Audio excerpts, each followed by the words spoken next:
Assalamualaikum warahmatullahi wabarakatuh. Alhamdulillahi wa kafa. Sallallahu ala sayyidina Muhammadinil Mustafa. Sallallahu alaihi wa ala alihi wa sahbihi ahlu siddiqi wal wafa amma ba'du.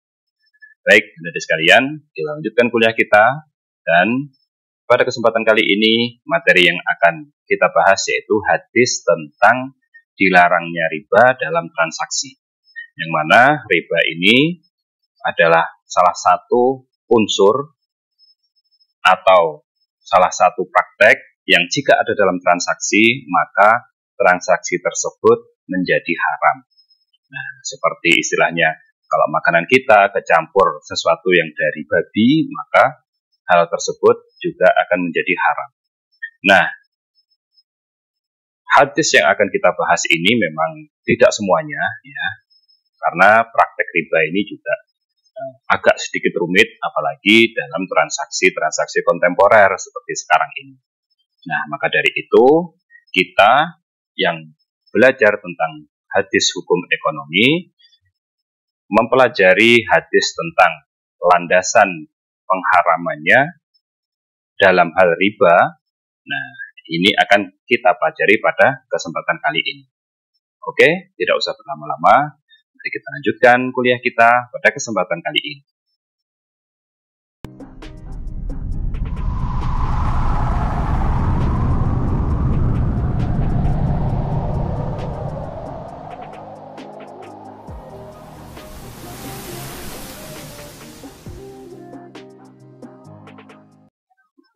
Yang pertama, kita akan membahas tentang unsur-unsur hadis terlebih dahulu. Jadi ada beberapa kriteria yang mana itu kalau kita ungkapkan, kalau kita jadikan landasan, itu berarti adalah sebuah hadis. Apa saja unsur-unsur hadis yang akan kita bahas? Nah, ini yang pertama, yaitu matan dan perawinya serta mukhrijnya, gitu ya. Perawi, matan, perawi, redaksi, atau siapa yang menuliskannya, membukukannya, mendokumentasikannya. Di sini akan saya baca dulu. Haddatsana Muhammad ibnu Sabbah, wa Zuhair ibnu Harb, wa Utsman ibnu Abi Syaibah. Qalu haddatsana Husyaim akhbarana Abu Zubair an Jabir. Qala la'ana Rasulullah sallallahu alaihi wasallam akilar riba wa mukilahu wa katibahu wa syahidaihi wa qala hum sawa, rawahu Muslim. Nah, di sini perawinya atau istilahnya Imam Muslim, nah gitu ya. Imam Muslim di sini yang mendokumentasikannya itu dia mendengarkan hadis ini dari Muhammad bin Sabbah dan Zuhair bin Harb dan Utsman bin Abi Syaibah. Nah, mereka bertiga ini dapat hadis ini dari Husyaim. Nah, Husyaim ini dapat dari Abu Zubair. Nah, Abu Zubair ini dapat dari Jabir. Jadi Jabir ini adalah sahabat yang mendengarkan Nabi mengatakan dilarangnya riba. Nah, gitu ya. Nah, ini perawinya ini semuanya sikoh, semuanya terpercaya, dan hadis ini derajatnya adalah sahih.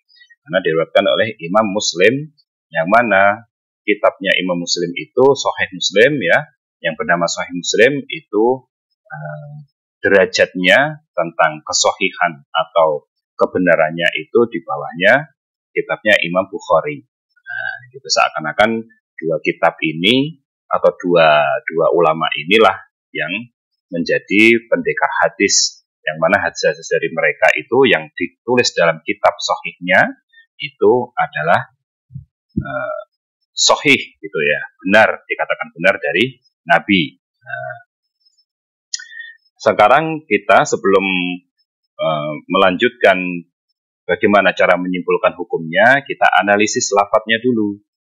Nah, mana yang kita analisis, yaitu matannya ini dari qala la'ana Rasulullah SAW akilar riba wa mukilahu wa katibahu wa syahidaihi wa qala hum sawa. Nah, ini adalah redaksi atau matan yang dijadikan landasan dilarangnya riba.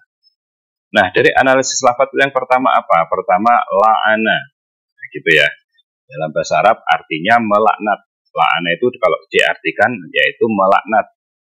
Apa yang dimaksud melaknat? Yaitu yang terhalang dan dijauhkan dari rahmat Allah.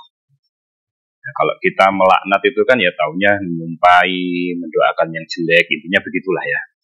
Nah, terus intinya dimurkai Allah dan lain sebagainya lah.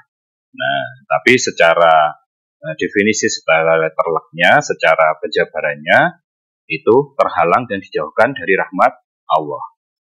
Kemudian yang kedua, riba. Nah, riba ini secara bahasa bertambah atau tumbuh, gitu ya. Jadi sesuatu itu bertambah atau dia tumbuh. Nah, maksudnya apa? Yaitu transaksi yang di dalamnya ada tambahan dan dilarang Allah Subhanahu wa taala. Nah, lebih selanjutnya nanti saya akan menjelaskan di penjelasan tersendiri ya setelah ini ya. Nah, kemudian selanjutnya lafadznya adalah mukilahu. Mukilahu itu diartikan pemberi makan riba atau debitur. Debitur itu nasabah, gitu ya. Lebih mudahnya nasabah. Nah, jadi ini debitur ini juga diharamkan, juga istilahnya masuk dalam laknat Allah tadi. Karena transaksi riba tidak akan terjadi kalau tidak ada debiturnya, kalau tidak ada pihak yang bertransaksi. Nah, jadi mukilahu itu adalah terjemahannya yaitu debitur atau nasabah. Nah, dalam lafadz hadis itu ada mukilahu, ada juga yang melafadzkannya mukilahu. Mukilahu istilahnya ada hamzahnya ya, mukilahu itu artinya sama. Jadi ada redaksi hadis, dua hadis yang hampir sama seperti ini, tapi dalam kata-kata mukilahu itu ada yang menuliskannya mukilahu.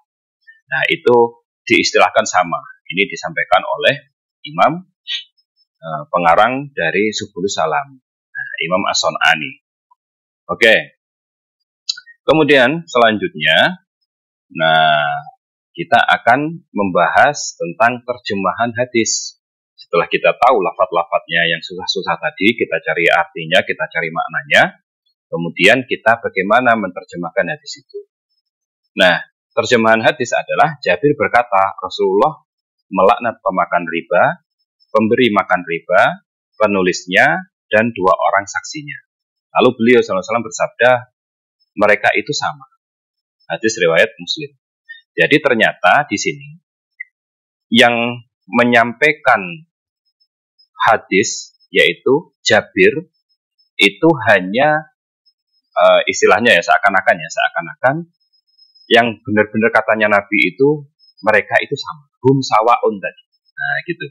Jadi hum sawaun tadi itulah yang dinukil oleh Jabir sebagai sahabat, kata-kata yang persis letterleknya dengan apa yang diucapkan Nabi.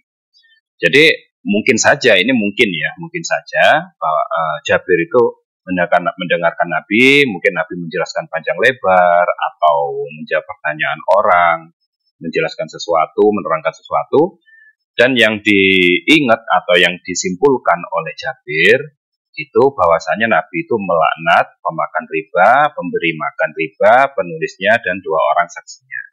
Nah, gitu ya. Jadi istilahnya hadis riba ini kan banyak sebenarnya. Hadis tentang riba, nggak boleh riba itu banyak.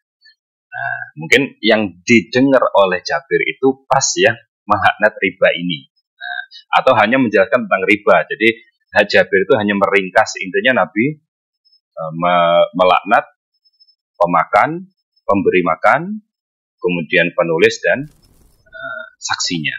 Nah, gitu ya. Walau alam, ini istilahnya riwayat yang datang kepada kita, riwayat dari Nabi yang datang kepada kita. Kemudian, setelah kita tahu terjemahannya, baru kita memaknai hadis ini. Nah, caranya seperti itu. Sebelum kita menyimpulkan hukum dari sebuah hadis itu, kita mengetahui maknanya. Dari mana kita tahu maknanya? Kalau kita ngande-ngande sendiri kan nggak bisa, karena kita ya, istilahnya lemah ya. Nah, pengetahuan hadisnya juga sedikit, gitu ya. maka kita merujuk kepada kitab-kitab yang muktabar, kitab-kitab yang memang dijadikan landasan dalam menjelaskan hadis. Bisa Ibanatul Ahkam, bisa Syarah Sahih Muslim karya Imam Nawawi, Ibanatul Ahkam karya Said Alawi Al-Maliki, atau kitab-kitab yang lain banyak. Nah, tergantung siapa yang menulisnya. Cuma banyak ulama kredibel yang dapat menjelaskan hadis ini yang bisa dijadikan landasan. Nah, ini saya ambil dari dua kitab, Ibanatul Ahkam dan Subulus Salam. Nah, dalam hadis ini Nabi SAW mendoakan kepada para pelaku riba agar dijauhkan dari rahmat Allah. Nah, jadi Nabi itu memang sengaja mendoakannya agar dijauhkan dari rahmat Allah. Hal ini menunjukkan adanya dosa bagi para pelaku riba dan dalil haramnya melakukan transaksi riba. Nah, dari kata-kata apa? Kan Nabi nggak bilang siapa yang transaksi riba dapat dosa dari Allah atau dilarang. Nggak, di hadis kan nggak ada itu. Dilihat dari mana ya? Dari kata-kata la'ana, dari kata-kata Allah melaknat tadi. Nah, ketika Allah melaknat, berarti itu diharamkan, berarti itu dilarang. Dan bisa masuk kategori dosa besar. Karena kalau cuma dilarang saja, mungkin cuma haram saja. Tapi kalau sudah melaknat, itu kan berarti kan dijauhkan dari rahmat Allah tadi ya. Nah, kemudian terlebih bagi pemakan riba. Nah, pemakan riba, bank atau personal. Pemakan riba itu istilahnya ya dia yang bertransaksi. Krediturnya. Nah, gitu. Krediturnya bisa bank atau personal. Personal itu ya seperti apa istilahnya? Bank detail gitu ya. Atau saya pun bisa bertransaksi riba gitu. Karena dialah yang langsung memanfaatkannya dibanding dengan yang lain. Karena dia yang istilahnya yang bikin duluan gitu loh. Yang bikin duluan, kalau kamu begini-begini harus begini-begini sama saya. Nah, yang mana itu ternyata ada unsur ribanya. Nah, makna makan dalam hadis adalah memanfaatkannya atau menggunakannya, baik berupa pakaian, kendaraan, tempat tinggal, dan lainnya. Maksudnya di sini pemakan riba itu bukan berarti terus kita transaksi riba, kemudian sudah dapat uang ribanya tadi ya, terus kemudian uang ini kita belikan makanan, terus kita makan. Tidak hanya itu, maksudnya pemakan itu memanfaatkannya atau menggunakannya. Kenapa kok digunakan lafaz pemakan? Karena yang namanya memakan itu kan istilahnya dia yang paling langsung terjadi gitu ya, yang paling sering terjadi karena di bab makan orang itu kan butuh makan. Makanya Nabi itu istilahnya mengistilahkan akilur riba, pemakan riba. Ya istilahnya tadi misalkan uangnya kan riba itu nggak hanya wujud uang gitu loh sebenarnya. Bisa aja berupa kendaraan, rumah, makanan, pakaian, atau uangnya tadi dibelikan makanan, pakaian, rumah, dan lain sebagainya. Nah, gitu. Nah, oke. Jadi, yang namanya aklur riba tadi, pemakan riba itu tidak hanya memakan uang dari riba, tapi juga hal-hal yang lain. Nah, gitu ya. Nah, kemudian maknanya yang lain adalah orang yang memberi makan riba, yaitu nasabah atau personal atau debiturnya, gitu ya. Orang yang memberi makan riba. Karena transaksi riba ini tidak akan terjadi tanpa adanya perantara darinya serta berkontribusi dalam dosa dan kezaliman, sehingga termasuk dalam cakupan hadis. Nah, ini istilahnya nasabah ini serba salah akhirnya di sini ya. Misalnya nasabah ini kan dia ya memang orang miskin gitu ya. Sudah miskin, kemudian dia terpaksa menerima transaksi, ternyata yang di situ ada unsur ribanya dan kena dosa juga, kan kasihan juga. Tapi mau gimana lagi gitu loh. Nabi kan sudah mengingatkan gitu. Nah, ini. Jadi istilahnya yang namanya nasabah itu kan dia istilahnya customer ya. Yang mana dia konsumen lah katakan gitu. Yang mana dia itu kalau nggak ada dia ya transaksi riba kan nggak ada gitu loh. Nggak mungkin yang mencetuskan yang pengen bertransaksi riba ini terus kemudian dia transaksi sendiri kan nggak mungkin. Nah, selain dia menjadi perantara transaksi ribanya itu, Nah, dia juga berkontribusi dalam dosa dan kezaliman. Kezaliman terhadap siapa? Terhadap dirinya sendiri. Nah, gitu ya. Kezaliman terhadap dirinya sendiri. Misalnya dia menyakiti dirinya sendiri. Nah, sedangkan pencatat dan kedua saksi dalam transaksi riba mendapatkan dosa juga karena mereka turut serta dalam membantu perbuatan terlarang. Nah, gitu ya. Karena ikut campur dalam istilahnya apa ya, transaksi ini, akhirnya dua status ini yaitu pencatat dan saksinya ikut terkena imbasnya gitu ya. Nah, hal ini berlaku jika dilakukan dengan sengaja dan mengetahui bahwa transaksi tersebut mengandung unsur riba. Nah, cuman kalau tadi itu pelakunya dua orang ini karena mereka memakan dan berkontribusi. Nah, kalau yang sebenarnya saksi sama pencatat ini kan dia mungkin tidak makan ya, bisa aja dia yang nggak makan uang ribanya tadi. Cuman dia karena berkontribusi di situ, akhirnya dia kena juga. Hal ini kalau dia tahu dan ngerti bahwasannya yang ditransaksikan ada unsur ribanya. Kalau tidak ngerti ya tidak apa, karena dia hakikatnya nggak makan uangnya tadi. Kecuali kalau ikut makan ya, maksudnya dibayar dari uang ribanya itu. Nah, gitu ya. Oke. Nah, selanjutnya adalah, kita akan menjelaskan sedikit tentang riba dan jenisnya. Nah, gitu ya. Karena penjelasan riba ini sebenarnya panjang, kemudian mungkin agak sedikit rumit kalau kita baca definisi-definisi dari beberapa ulama, kemudian belum lagi penerapan-penerapannya. Nah, maka di sini saya akan mengambil yang umum, yang mudah, kemudian umum itu dijelaskan oleh DSN MUI. Nah, DSN MUI, Dewan Syariah Nasional Majelis Ulama Indonesia atau disingkat DSN MUI, yang mana lembaga ini menjadi istilahnya rujukan ya di Indonesia ini dalam bertransaksi syariah. Nah, intinya gitu ya, yang berhak mengeluarkan fatwa, kemudian fatwanya juga dijadikan landasan dalam transaksi syariah, baik di lembaga keuangan ataupun lembaga-lembaga yang lain. Sampai begitu ya. Nah, Dewan Syariah Nasional Majelis Ulama Indonesia berpendapat riba adalah tambahan yang diberikan dalam pertukaran barang ribawi dan tambahan yang diberikan atas pokok utang dengan imbalan penangguhan pembayaran secara mutlak.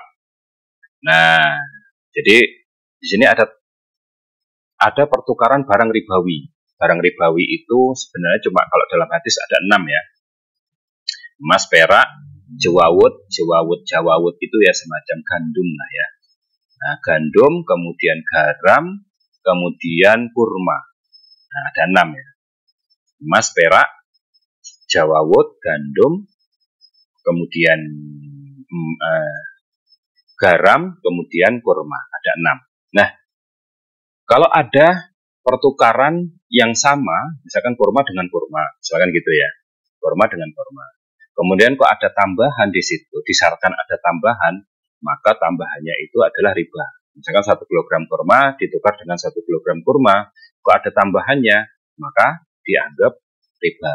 Nah, itu pemahaman sementara dulu ya, jangan kemana-mana dulu. Dan tambahannya diberikan atas pokok utang dengan imbalan penangguhan pembayaran secara mutlak. Nah, misalkan saya utang dengan si A, kemudian si A, kemudian saya tidak bisa menepati janji untuk membayar utang. Misalkan saya utang 1 juta, saya bayar 1 bulan lagi. Ternyata 1 bulan kemudian saya belum bisa melunasinya. Misalkan kurang 100.000 atau 200.000.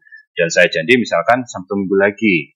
Nah, ternyata si A ini istilahnya karena saya itu tidak menepati janji, maka dia mau memberikan tenggat waktu dengan syarat saya nambah cicilannya. Yang awalnya itu utangnya itu hanya 1 juta, akhirnya kalau ditambah istilahnya dendanya mungkin begitu ya, itu jadi 1.100.000 misalkan begitu.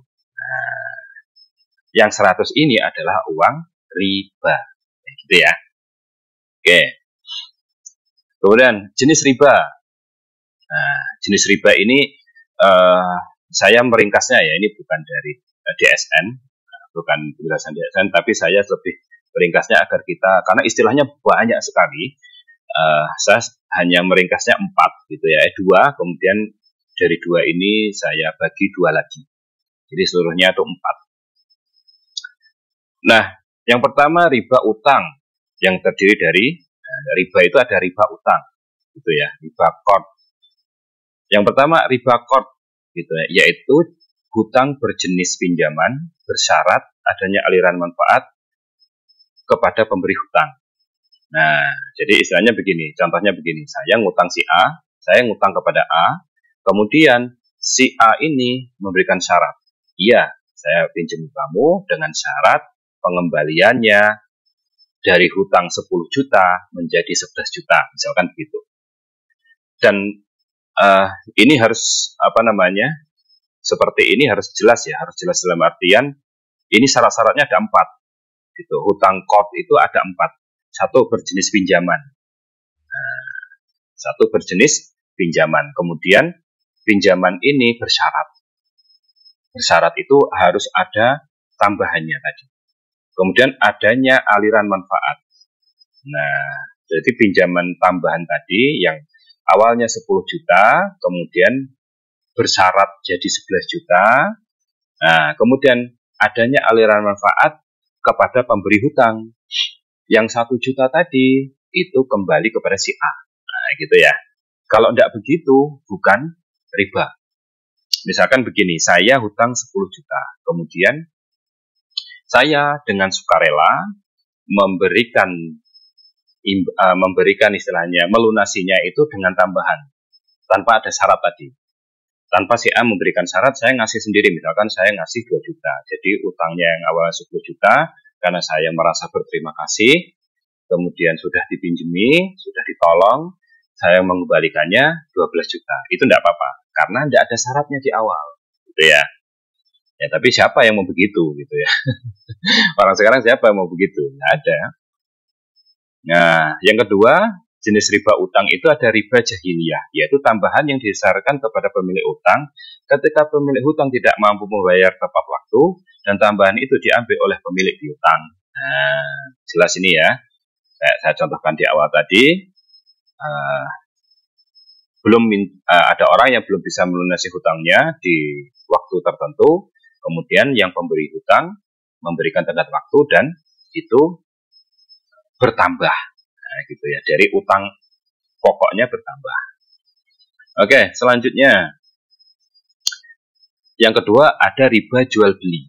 Nah, tadi ada riba hutang, ada riba jual beli. Sekarang ada riba jual beli yang terdiri dari satu, riba nasi'ah, yaitu jika ada penyerahan atau pertukaran harta ribawi secara tidak tunai, disyaratkan ada kelebihan bayar. Nah, pembungaan uang termasuk riba nasi'ah dalam Fatwa MUI 2004. Nah, ini misalnya jika ada penyerahan atau pertukaran harta ribawi, pertukaran itu barter ya, barter gitu. Jadi namanya jual beli itu nggak hanya pakai uang loh ya. Namanya jual beli itu misalkan saya beli pakai uang, enggak harus begitu. Misalkan saya nukar beras dengan ayam, itu jual beli sama. Nah, gitu ya. Jadi penyerahan atau pertukaran harta ribawi secara tidak tunai. Secara tidak tunai itu kan angsur atau kredit. Nah, disyaratkan ada kelebihan bayar. Nah, jadi karena ada kreditnya tadi, itu disyaratkan ada kelebihannya bayarnya. Maksudnya apa? Tidak sesuai dengan akad awalnya. Misalkan saya beli beras misalkan ya, ditukar dengan ayam. Beras 1 kilo ditukar dengan ayam 1 kilo. Tapi saya tidak memberikan ayamnya itu 1 kilo, enggak. Nah, saya berikan setengah kilo dulu. Yang setengah kilo atau yang seperempat 3 hari lagi. Ya, misalkan 3 hari lagi. Dan ternyata si ini yang jual beras itu minta tambahan. Kalau dikalkulasi tidak hanya 1 kilo daging ayam, tapi lebih. Nah, gitu. Karena di awal sepakatnya 1 kilo sama-sama 1 kilo, kecuali kalau di awal sepakatnya misalkan 1 kilo beras dicicil dengan kalkulasi, dicicil mungkin 2 kali, 3 kali, 4 kali, dikalkulasikan misalkan daging ayam 1,5 kilo, itu nggak apa-apa, di awal sudah jelas soalnya, gitu ya. Nah, termasuk pembungaan uang di bank konvensional itu riba nasi'ah dalam fatwa MUI. Yang kedua riba fadl, yaitu ketika ada uang sejenis ditukar tidak senilai dan tidak tunai. Nah, gitu ya. Uang beda jenis ditukar tidak tunai atau pertukaran harta ribawi yang salah satu objeknya lebih banyak dari yang lain. Nah, ini dalam kurs gitu ya. Nah, seperti apa? Ya seperti orang tukar uang hari raya itu. Nah, tukang uang hari raya itu kalau kita istilahnya apa ya? Kalau kita masukkan dalam teori riba ini masuk. Yaitu apa? Ketika ada uang sejenis ditukar tidak senilai. Uang sejenis maksudnya rupiah sama rupiah. Senilai enggak? Enggak senilai itu. Kalian tukar uang 100.000 ditukar dengan uang 2.000-an misalkan. Nanti dapatnya mungkin cuma 95.000 atau 90.000 mungkin. Nah, gitu ya. Beda kalau begini.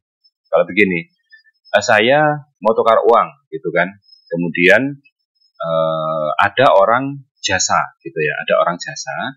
Dia atau saya nyuruh orang, Pak tukarkan uang ini ke bank. Ini uang 100.000-an, ada 500.000, tolong tukarkan 10.000-an. Nah, kemudian dia ngambil 50.000 dari situ. Ya udah, biayanya 50.000 ya. Ya, itu enggak apa-apa. Gitu ya. Jadi ada biayanya. Kan dia biaya ke banknya, kemudian ngantar lagi ke saya, kan gitu ya. Biaya jasanya ada, itu nggak apa-apa.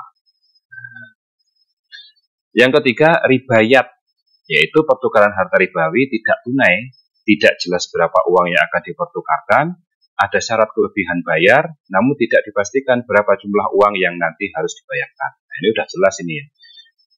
Dari awal udah nggak jelas ini. Nah, ribayat termasuk riba jual beli menurut mazhab Syafi'i. Jadi ribayat itu intinya dia dalam serah terima barangnya itu tidak jelas gitu ya. Dalam serah terima barangnya itu kapan, loh ternyata barangnya begini, nah gitu, ternyata kok kurang, nah itu tidak boleh gitu ya. Oke, sedikit ya tadi membahas tentang riba, jadi tidak saya jelaskan semua karena ya macamnya banyak dan dalam praktek transaksi itu kita butuh satu pertemuan sendiri ya. Oke, sekarang makna hadis tekstual dan kontekstual. Jadi dari yang disebutkan Nabi tadi ya, dari pemakan, pemberi makan, kemudian saksinya, kemudian penulisnya, pencatatnya, intinya gitu ya. Nah, dari makna hadis itu ada yang tekstual, ada kontekstual. Di mana saya tahu ini? Tahunya ya dari kitab-kitab yang menjelaskan tentang hadis tersebut. Nah, sudah saya sebutkan tadi ya. Nah, yang pertama, ulama itu mengambil dari analisis kebahasaan. Satu, dari hadis yang satu tadi adalah haram bertransaksi yang ada unsur riba dan haram memakan harta riba karena termasuk salah satu dosa besar sebab pelakunya mendapat laknat dari Allah. Nah, dari kata-kata laknat itulah ulama menyimpulkan gitu ya, bahwasanya satu, riba itu dilarang. Dua, termasuk dosa besar. Gitu ya. Nah, kalau dilarang ya haram jelas. Yang kedua, haram menjadi pencatat transaksi riba dan menjadi saksi transaksi riba. Nah, tadi batasannya adalah kalau dia tahu. Kalau dia tidak tahu, ya tidak apa-apa. Gitu ya. Karena ya kecuali dia ikut makan mungkin gitu. Ikut makan uang dari ribanya itu. Oke, selanjutnya. Nah, sekarang secara kontekstualisasi makna. Jadi yang namanya riba itu kan istilahnya bisa disebut riba itu kalau ada transaksinya, gitu ya. Kalau ada transaksinya. Sedangkan transaksi itu harus ada pihak-pihaknya, kemudian ada akadnya, ada sigotnya, ya, kemudian ada objeknya, kemudian ada tujuannya. Nah, entah dari mana ini kita ambil kontekstualisasinya, nah kita bahas.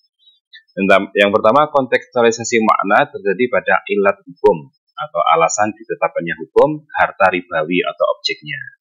Nah, dalam hadis lainnya yang disebutkan harta ribawi adalah emas, perak, jawawut, gandum, kurma, dan garam. Nah, ilat hukum emas dan perak adalah takaran atau standar harga. Jadi, kenapa kok Nabi itu menyebutkan emas dan perak itu harta ribawi? Ya, kenapa kok disebut harta ribawi? Nah, karena apa? Karena alasannya itu takaran, timbangannya. Kan dalam hadisnya itu kan mislan bimislin, yadan biyadin gitu. Mislan bimislin, istilahnya ada yang menafsirkan mislan bimislin itu takaran, ada yang menafsirkannya itu standar harga. Jadi kalau mau menukar emas antara emas dan emas yang harus sama takarannya sama. Tapi juga ada yang mengatakan bukan takarannya yang dimaksud Nabi. Yang dimaksud Nabi itu emas, karena emas ketika itu menjadi standar harga, menjadi mata uang. Nah, gitu ya. Nah, maka jika memakai takaran, gitu ya, maka uang kertas dan elektronik tidak mengandung riba. Nah, sekarang kalian misalkan kalau pokoknya ya takarannya gitu. Gimana menimbang uang 2000-an sama uang 100 ribuan? Itu mau ditukar kayak apa aja, misalkan 100 ribu ditukar 2000-an, ya otomatis kan berat yang 2000-an karena jumlahnya banyak gitu kan. Nggak riba lagi gitu. Nah, gitu ya. Dan juga uang kertas mengalami inflasi. Alasannya gitu, alasannya pakai takaran kan uang kertas inflasi. Inflasi itu maksudnya 100 ribu sekarang misalkan bisa beli beras 10 kilo, 3 tahun lagi, 5 tahun lagi, mana ada uang 100 ribu bisa buat beli beras 1 kilo, kan gitu kan. Masih tidak 100 ribu, misalkan 110 ribu, 150 ribu, dan seterusnya. Nah, oke. Ini kalau pakai takaran. Ini yang istilahnya ulama yang pakai takaran itu alasannya ini.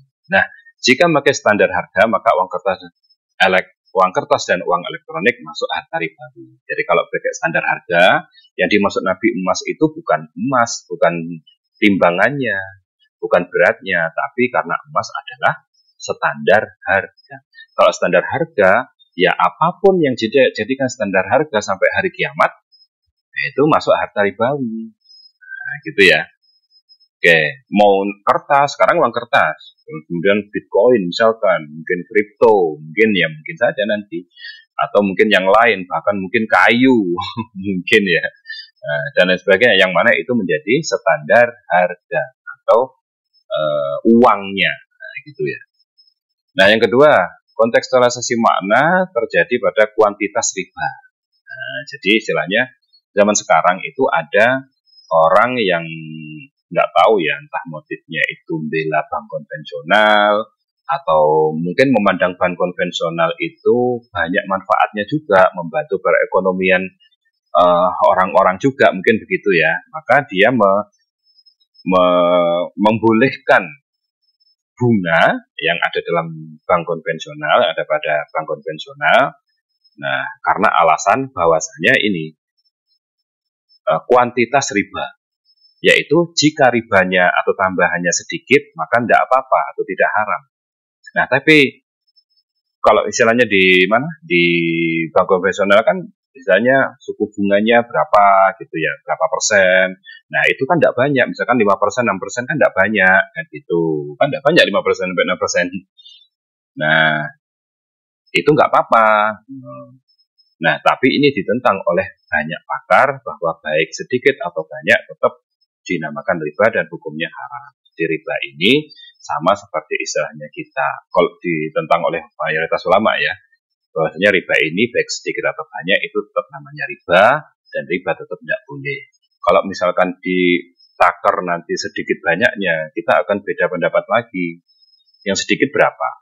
Apakah 25% juga sedikit? Apakah 10% itu sedikit atau banyak? Nah, gitu kan.